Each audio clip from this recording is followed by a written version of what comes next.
Sekarang kita beralih ke fungsi if dan penggabungan dengan and, if dan and atau dan. Pada fungsi if dan, di mana untuk fungsi ini dia memakai pernyataan atau menggunakan pernyataan. Ada pernyataan, jadi ada dua kriteria atau pernyataan. Di sini logika teksnya itu sama dengan if.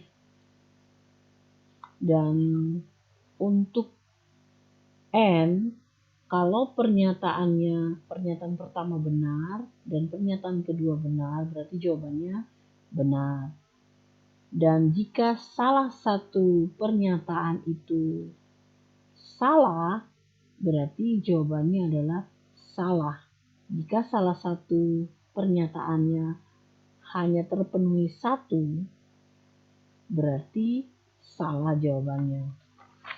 Atau bisa dikatakan sebaliknya, jika pernyataannya hanya satu yang benar, berarti jawabannya salah.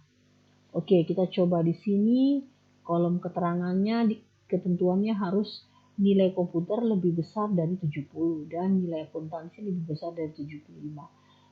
Dengan catatan, mahasiswa dinyatakan lulus jika nilai komputernya lebih dari 70 dan nilai akuntansinya lebih dari 75. Kita akan coba sama dengan if and lalu nilai komputernya lebih besar sama dengan 70, lalu nilai akuntansinya itu lebih besar sama dengan 75 tutup kurung. Oke, ini kita selesaikan fungsi dari and. Lalu jawabannya, jika pernyataan pertama benar, mahasiswa nilainya lebih dari 70 dan pernyataan kedua nilai akuntansinya lebih dari 75, berarti jawabannya adalah benar atau mahasiswa dinyatakan lulus. Dan jika salah satu pernyataan tidak memenuhi syarat, berarti dia harus mengulang. Oke, kita enter. Nah, di sini terlihat bahwa nilai komputer tidak mencapai 70 sehingga dia harus mengulang. Berarti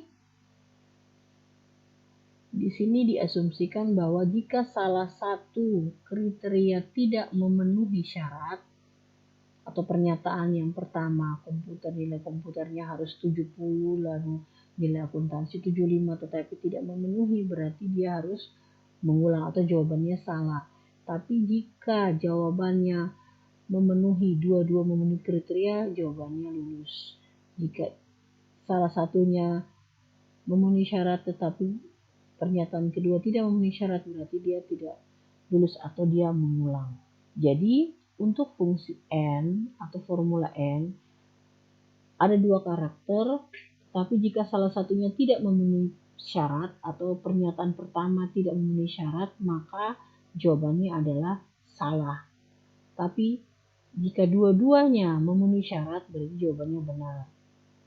Seperti itu. Jadi dia ada dua kriteria yang harus terpenuhi. Jika salah satunya saja yang terpenuhi, berarti jawabannya salah.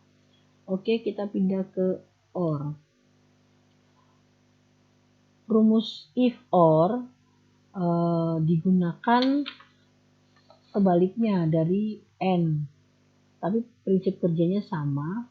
Kalau untuk fungsi or atau rumus or, jika pernyataan pertama dan pernyataan kedua benar, maka jawabannya benar. Jika pernyataan pertama benar dan pernyataan kedua salah, berarti jawabannya adalah benar.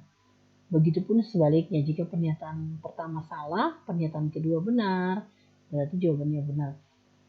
Tapi kalau dua-duanya salah, pernyataan pertama dan kedua salah, berarti jawabannya salah.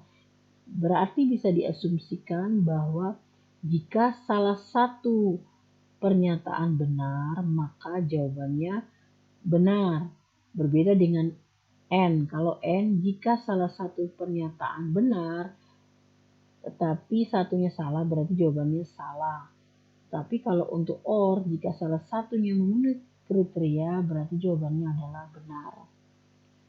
Oke, sekarang kita lihat soal ada seleksi kerja, di mana mahasiswa jika dia memiliki nilai komputernya lebih dari 70 dan pendidikan terakhirnya adalah S1, maka dia akan diterima bekerja. Tapi jika tidak memenuhi syarat kriteria pertama S1 dan kriteria kedua 70, berarti dia akan ditolak atau tidak diterima bekerja. Kita akan coba formula yang sudah ada. If or jika tingkat pendidikannya sama dengan S1, sabar, ini ada titik 2. S2 lah, salah. S1 lalu nilai komputernya lebih besar sama dengan 70, berarti jawabannya diterima.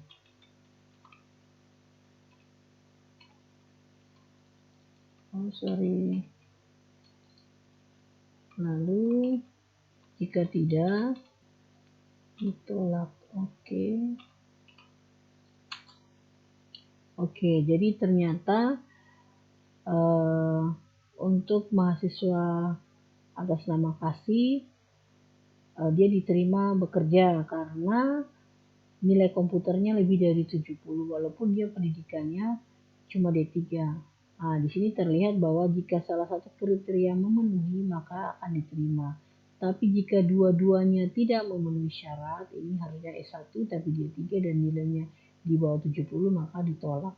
Gitu. Jadi yang ditolak di sini ada 2. Jadi kalau syaratnya atau pernyataannya dua-duanya tidak memenuhi, berarti ditolak. Tapi kalau salah satu memenuhi berarti akan diterima. Oke. Dan yang terakhir kita akan bahas if not.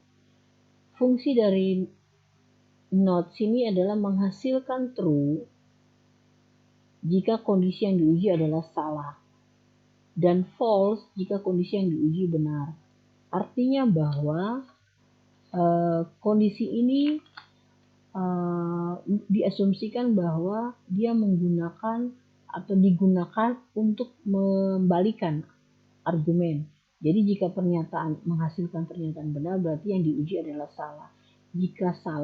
Jika yang diuji salah berarti yang dinyatakan adalah yang benar. Jadi dia terbulak-balik ya, atau membalikan argumen.